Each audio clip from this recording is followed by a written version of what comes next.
wabarakatuh semua. Kami masih lagi mengikut peraturan dan undang-undang negara bahawa kawasan ini tidak dibenarkan masuk atas alasan kawasan ini dalam kawasan operasi. Okey, kami setuju. Kalau semua tak boleh masuk kawasan dalam operasi, maknanya termasuklah penceroboh haram tak boleh masuk.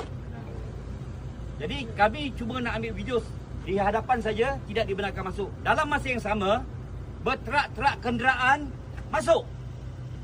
Kami tak boleh masuk.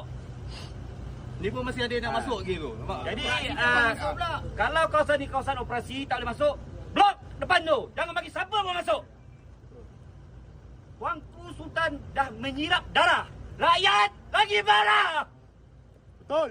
Pintu istana jangan pecah. Baju raya jangan cari.